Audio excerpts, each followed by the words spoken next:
Welcome to Headlines Simsbury. I'm Karen Hanville. Curaleaf's medical marijuana's production facility located in Simsbury has begun operations. After passing its final inspection, it has begun growing marijuana for medical use, and company officials expect its first marijuana products to be ready for distribution in September. In an interview at SCTV, Curaleaf's Chief Operating Officer, April Arasate, said that the facility was created with the exacting standards of a pharmaceutical factory. We have really put a lot of effort into creating an environment that really meets the requirements of a pharmaceutical. So we have, a positive pressure facility to make sure that our product is unadulterated. I think we mentioned before we're using organic growing practices. We have, formerly that site was high-tech manufacture, so it was equipped with 8 clean rooms. We have state-of-the-art extraction technology and refinement technology, and really just a facility that, prior to anything coming in, we sterilized the entire facility. We're really committed to meeting these strict testing requirements that Connecticut has mandated. So I noticed when I was doing some research as well that there were some ads for people to come work there. How many people did you hire, and how many people are actually working there? So right now we have about 12 employees. We'll probably have about 20 when we finish. We have hired a lab manager. He has years of experience in quality assurance and quality control for botanicals and pharmaceuticals. So he'll be running our extraction as well as our in-house lab, because we're doing in-house testing, and as well as our developing best practices for packaging, and we want to be as close to GMP as we can. GMP? Yep. What does that mean? Good manufacturing practices. Oh, thanks. So we also have hired our lead cultivator. She is an expert in organics. She was responsible for growing the largest herb selection organically in the Northeast before we pulled her for cannabis cultivation.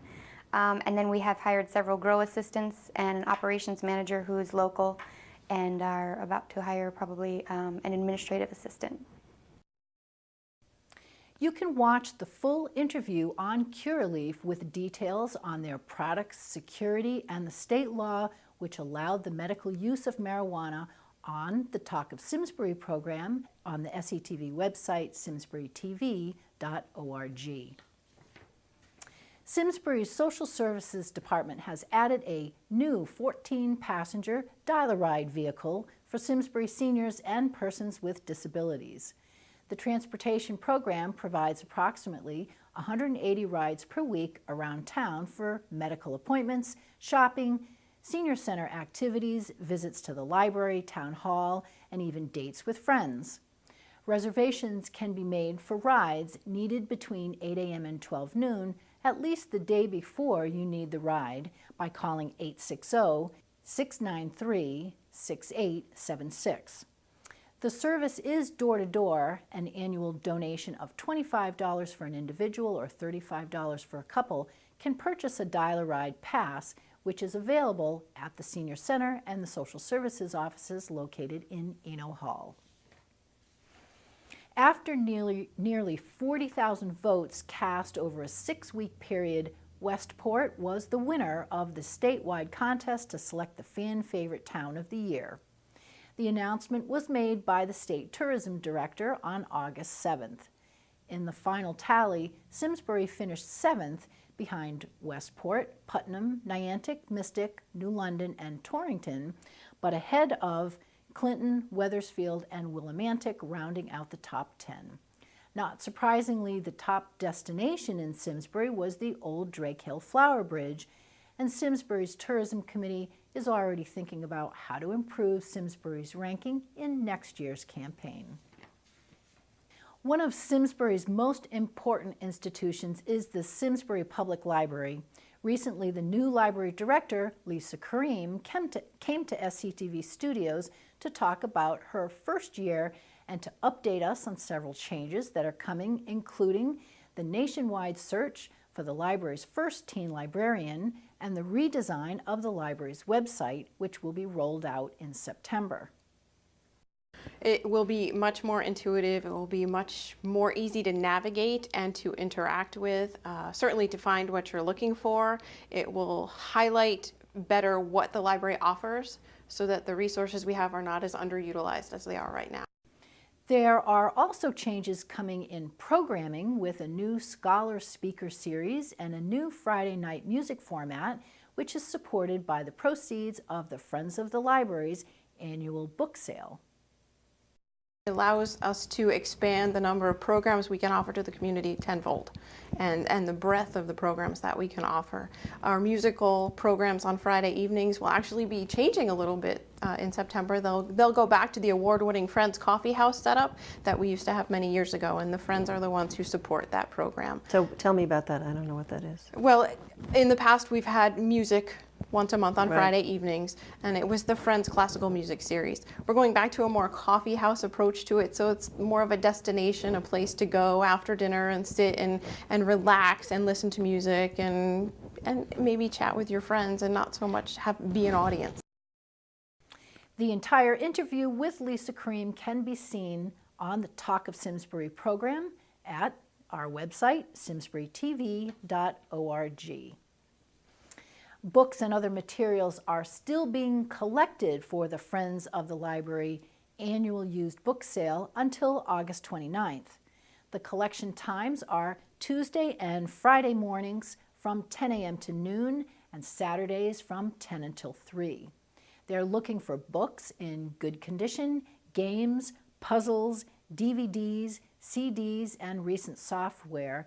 They will not accept records, textbooks, VHS tapes, encyclopedias, or magazines, or anything that's been stored in damp areas.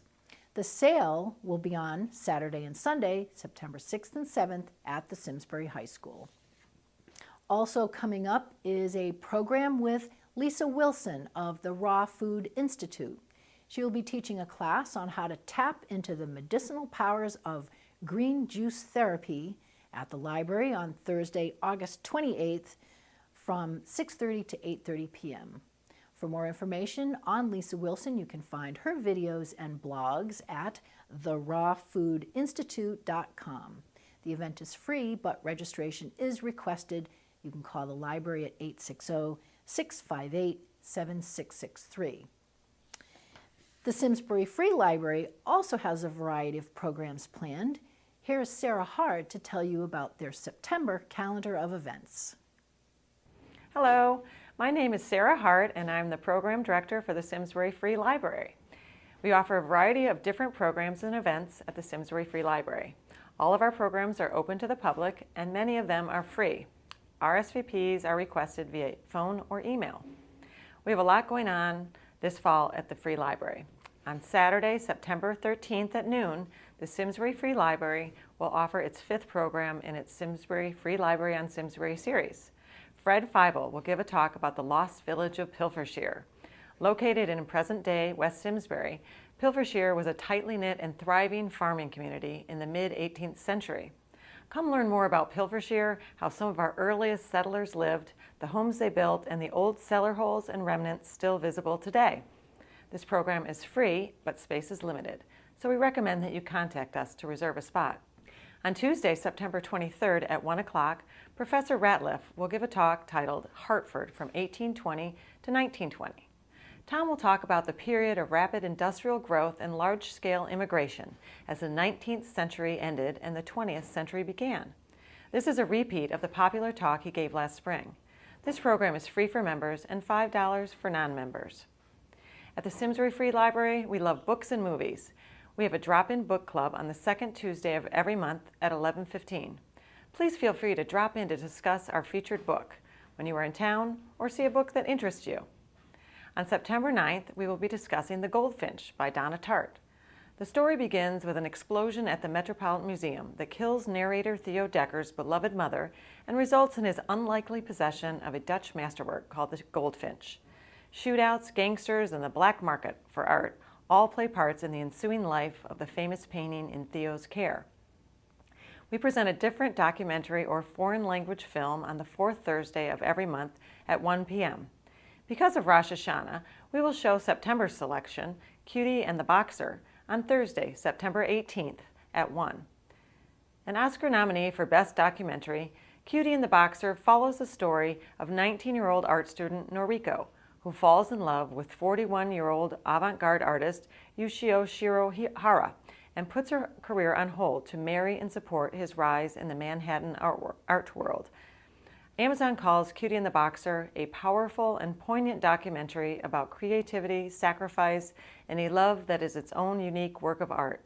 The documentary is free to all. If you haven't been to the Simsbury Free Library before, it's well worth a visit. We are open Tuesdays and Thursdays from 11 to 5 and the second and fourth Saturdays of the month from 10 to 2, as well as by appointment. For more information, visit www.simsburyfreelibrary.org, call 860-408-1336, or email us at simsburyfreelibrary@gmail.com. The Simsbury Farmers Market is now in its 7th year. It is run by a group of volunteers headed by a market manager or master. Anne Marie Regish, the current master, was recently interviewed by Shannon Nall on her program, The Simsbury Woman. Now in her 2nd year, Miss Regish said one of the most difficult parts of the job is when to make the decision to cancel the outdoor market because of bad weather. If you call the market on the day of the market, it's hard for the farmers, and because they've already gone out and picked, and unless I'm calling it at 4 in the morning and calling everybody, which isn't always appreciated, it sort of they end up with a lot of waste and a lot of scrambling to figure out what they're going to do with all this product that doesn't last long. I mean, it's not, there's no preservatives. So what do they do? Well, pretty much, mostly we try to help them find a restaurant who might, a local restaurant or a food pantry, or some place where they can, if they don't already have a resource, that would be willing to take their share for that day. Sometimes works, sometimes doesn't, but we do what we can. So, a slight adjustment for this year was we decided to call the market the day before, which is tough because now you're giving yourself 24 hours of maybe not. What happens with Mother Nature, we never know. But for the farmers, it's what's best because then they know how to plan their day. The Simsbury Farmers Market is held at Simsmore Square every Thursday from 3 to 6 p.m. through October 2nd. Watch the whole interview with Anne Marie Regish on The Simsbury Woman, hosted by Shannon Nall, on demand at simsburytv.org. Start getting your fruits, vegetables, flowers, and plants ready for the Simsbury Grange Annual Agricultural Fair on Saturday, September 13th from 10 to 3. There will be contests with ribbons and cash prizes for adults and children. In addition to agricultural submissions, adults can enter baked goods and home art projects like quilting, sewing, and knitting. Children can also enter Lego creations and two-dimensional art. For more information or to register, you can go to their website, simsburygrange.org. As hard as it is to believe, school begins on August 27th. There will be some major changes at 2 of the town's elementary schools, with new principals at both Central and Latimer Lane. Michael Luzetti, the new principal at Latimer, came from New Hartford but has worked for many years at Tooten Hills. He talked with SCTV about how principals spend the summer getting ready for the new school year. The initial piece was diving into the data, seeing what the last year looked like, and not just last year, but the last 2 or 3 years.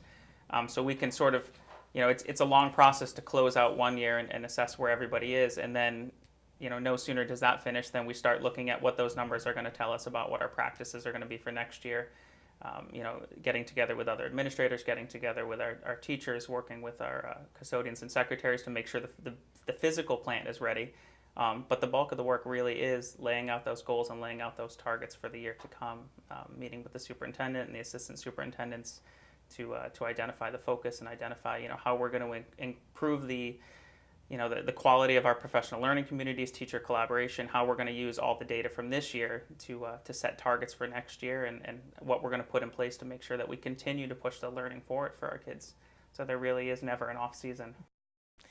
Beth Hennessy is the new principal at Central School, but she has already been with the Simsbury school system for 7 years as a language arts consultant. She was also involved in the implementation of the state's new teacher evaluation system, which she says went more smoothly in Simsbury than in some other state school districts. Probably about 8 years ago now, we got together, Diane Ullman was able to get a group of people together across the district to come together to say, who are we in Simsbury? What are our vision? What are our core beliefs?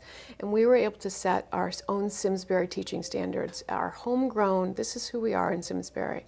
And that is those standards are what we use to create our own evaluation model just a couple of years ago. So it really feels very personal to us, and a real big emphasis on the collaboration that we have in this district and the expectation to work together. So our evaluation system, we've adopted the guidelines from the state of Connecticut, but we've really used what we believe are best practices here in Simsbury to create our evaluation system. So that was not new to teachers. We've always had an evaluation system, and those pieces felt very comfortable to teachers because it was really who we are. It represented us here in Simsbury.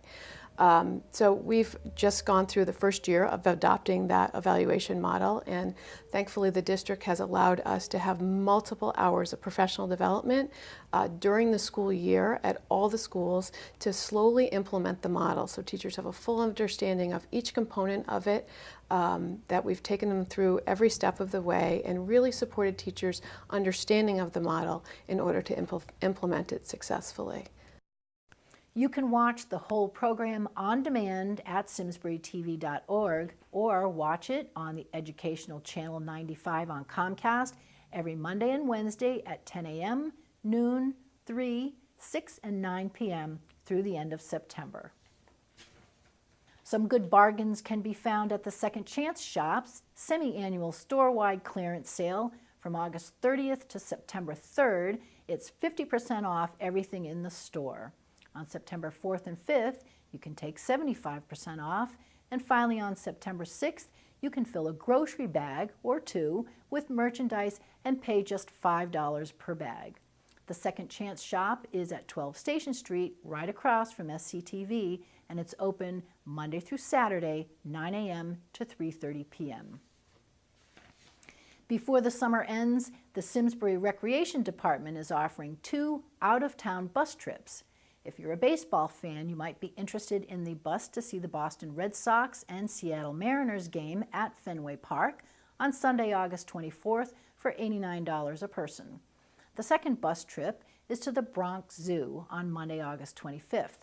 That cost is $56 per person. You can contact the Simsbury Recreation Department for reservations at 860-658-3836.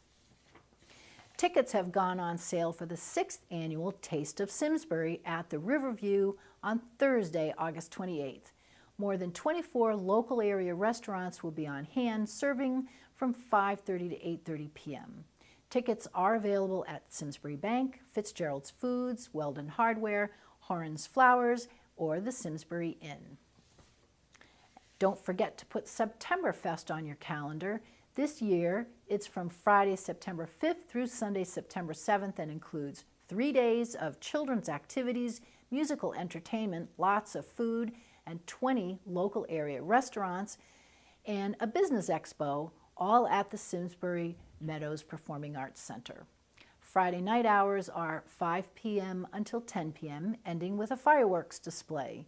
Sunday features the Simsbury Chamber of Commerce Home Improvement Show.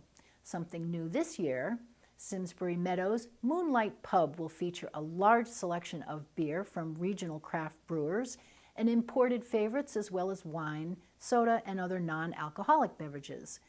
The Home Improvement Show is scheduled for Saturday, September 6th from 11 to 5, rain or shine, located on the lawn at Septemberfest.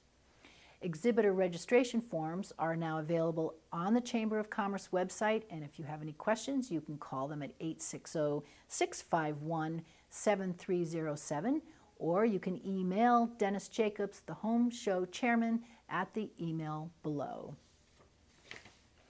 Preparations are in full swing for the Simsbury Women's Club Annual Arts and Crafts Festival on Saturday and Sunday, September 13th and 14th on Iron Horse Boulevard. Leslie Kirkwood is here with more. One of the largest and best attended arts and crafts shows in Western Connecticut will be held September 13th and 14th on Iron Horse Boulevard in beautiful downtown Simsbury. The event is the Simsbury Women's Club's 45th Annual Arts and Crafts Festival, and over 120 juried artists and craftspeople will be participating in the event. There will be landscape, seascape, still life, and portrait artists, and photographers, fine and costume jewelry crafters, artisans who handcraft soaps, lotions, and other personal care products, clothing designers, potters, blown glass artisans, and many other talented artists from around the Northeast. Hamburgers and hot dogs, home-baked items, and beverages will be available on the festival grounds.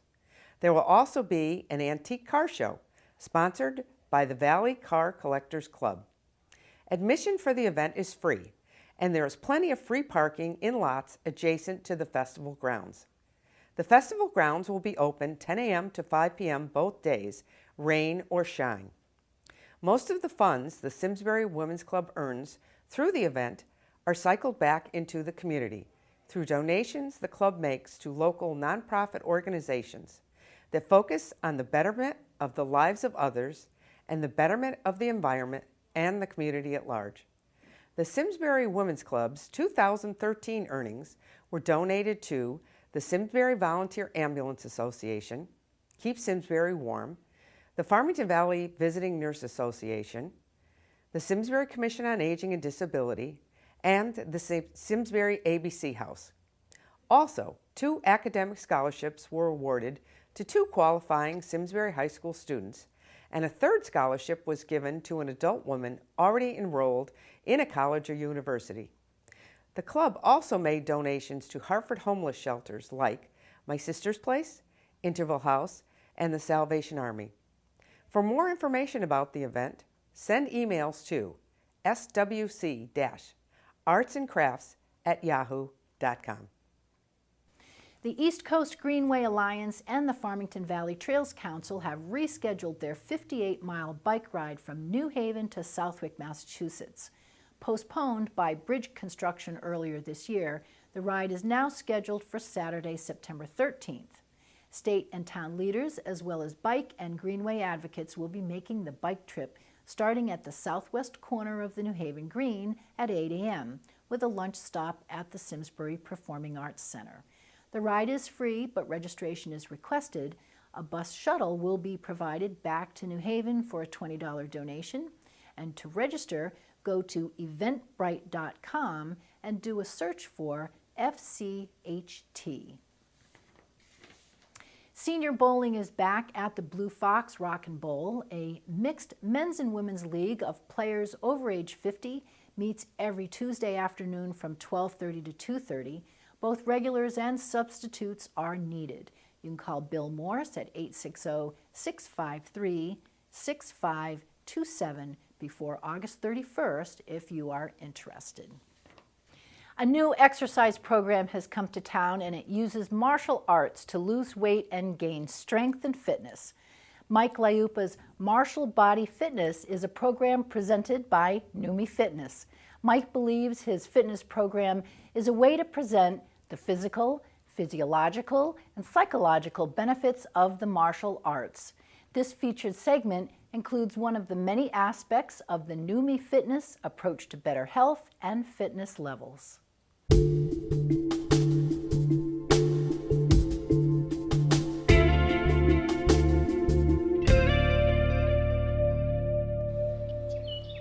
Hey everyone, Mike from Numi Fitness. Today we're going to give you a multifaceted core/cardio exercise that uses basic martial arts movements to target your internal core stabilizers and your obliques. A word on safety before we begin. If you have any problems with your knees, your hips, or your back, particularly your lower back, consult your doctor first before this exercise, or just don't do it at all. We're also going to be using a little bit of shoulder and elbow, and to a lesser extent our ankle. So we're going to start with a basic fighting stance. Everyone's stance is a little bit different, but we're going to get into it the same way, and you can decide what's comfortable for you after that. We're going to have our hips facing forward. Our feet are directly below our hips, toes pointed forward.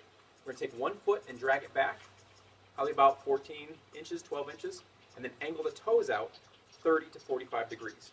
Bend your knees a little bit, put 50% of your weight on your front leg and 50% on your back. This will be your basic fighting stance.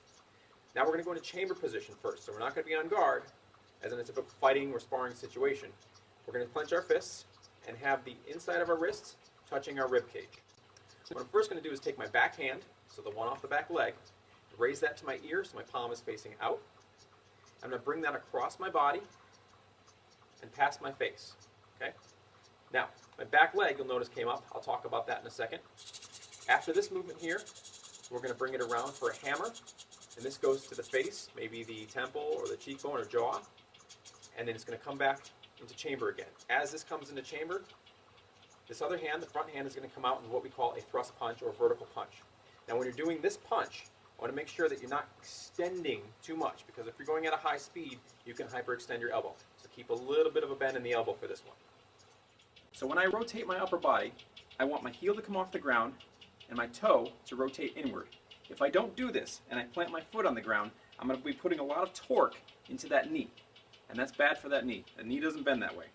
So what we want to do is lift the heel and turn that toe in so that the knee and the toes track together. Always want to keep those knees and toes in line. Now that we've talked about knee safety, let's look at the exercise one more time. So far it's been broken down into 3 pieces. We have our block across, our hammer, and our thrust. And we want to make this one piece, not 3 separate pieces. So we do that with our breathing. Okay, so we'll start in a starting position here, inhaling up, and then we exhale through all 3. Okay, this keeps a cycle of energy flowing within us, and that translates to smoother movement without. As you get more coordinated and comfortable with this exercise, you're going to want to start going faster. That's where the cardio is going to come into play, and that's where you're going to get more core engagement. We can also switch our feet to get to the other side. We don't want to work the right side of the body the whole time. We want to work the left as well. So we can switch our feet. A little hop, or 1, 2, 3. You can do 5, you can do 7, whatever you like. So that's the exercise for today. If you have any questions, contact me through numifitness.com. Thanks for watching.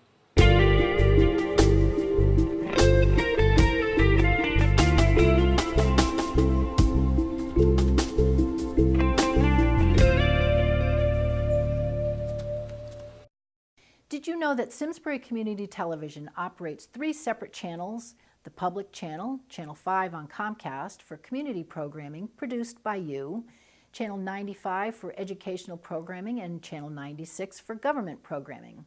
AT&T UVerse customers go to Channel 99.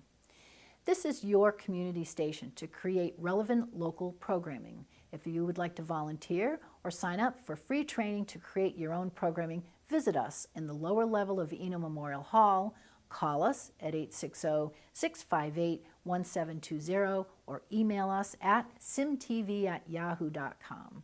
Join our team. We would love to have you. In the meantime, follow us on Facebook, YouTube, and Twitter. That's it for this week. Thank you for joining us. I'm Karen Hanville, and we are SCTV, your town, your schools, your government.